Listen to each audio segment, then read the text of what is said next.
बारे में? देखिए, ग्राउंड रिपोर्ट पे जो मुझे पता चला, मैं माले के इलेक्शन में गया, कुछ बीएसपी के भी कैंडिडेट के प्रचार के लिए गया, कुछ कांग्रेस के प्रचार के लिए भी गया। तो जो रियलिटी है, बीजेपी ने एक बहुत बड़ा नीतीश कुमार के साथ कार्ड खेला है।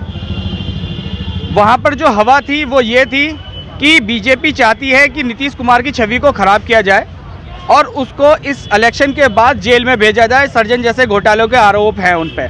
और जो पुराना जो गठबंधन टूटा था तेजस्वी का और नीतीश कुमार का, वो इसी को आधार मान के तोड़ा था कि बीजेपी ने डरा कर कि या तो गठबंधन तोड़ लो और नहीं तो हम तुम्हें जेल भेजेंगे।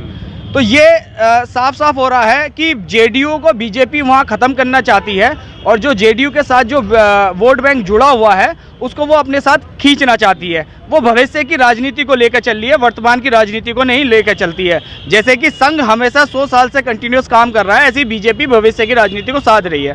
तो डॉक्टर साहब, ये कामयाब हो सकती है इसमें जो आपने बताया बीजेपी? देखिए, जो रुझान भी आज मुझे देखने को मिल रहे हैं, जो रुझान जो आ रहे हैं, जेडीयू नीचे जा रही है और बीजेपी ऊपर जा रही है।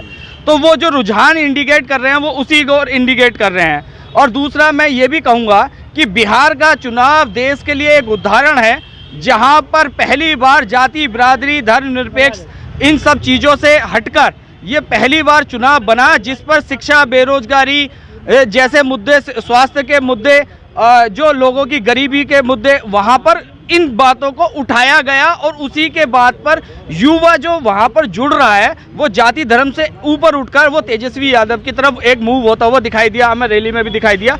और जो वहाँ की ग्राउंड रिपोर्ट है, अगर मैं मानूं तो सबसे ज़्यादा तेजस्वी को जो किसी से नुकसान होगा, 70 सीट जहाँ कांग्रेस को उन्होंने दी, वो कांग्रेस की वजह से, और जो महागठबंधन को होता हुआ नजर आएगा तो तेजस्वी कांग्रेस की वजह से नजर आएगा। सबसे और जो तेजस्वी इस बात को समझ नहीं पाए कि कांग्रेस को इतनी सीटें क्यों देनी, जबकि सीपीआई माले को आप देखें, उन्होंने 19 सीटें दी। 19 सीटों पे मैं मानता हूँ सीपीआई माले वहाँ पर बहुत अच्छा गठबंधन के लिए करने जा रही है। और जो सीपीआई जो लेफ्ट पार्टी हैं और जो 2 लेफ्ट पार्टी है सीपीआई एम और सीपीआई, ये उनके लिए प्लस हो रही है। लेकिन कांग्रेस वहाँ पर इनके लिए आत्मघाती सिद्ध हो रही है। तेजस्वी इस बात को समझ नहीं पाए कि बिहार के चुनाव में कांग्रेस का वोट बैंक क्या है।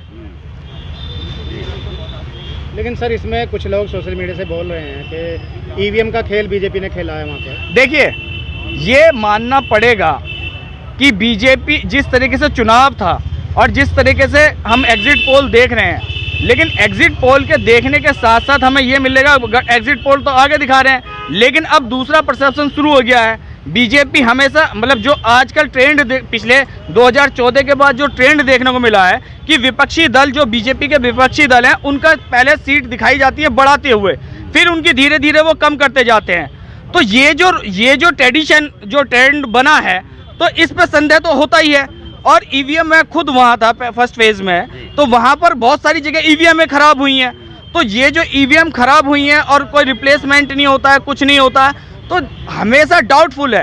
अब अमेरिका का यहाँ चुनाव देख लिया, वहाँ बैलेट पेपर से हो रहा है चुनाव। तो जब अमेरिका जैसे कंट्रीज में बैलेट पेपर से हो सकता है और यहाँ की आम जनता चाहती है कि अब ईवीएम को ख़त्म किया जाए, तो ये ख़त्म क्यों नहीं किया जा रहा? इसका मतलब कहीं ना कहीं सत्ता में बने रहने के लिए जो सत्ताधारी दल हैं वो चाहते हैं ईवीएम का सहारा हम लेते रहें और वो मिलता रहे, वो कंटिन्यूस चलता रहे।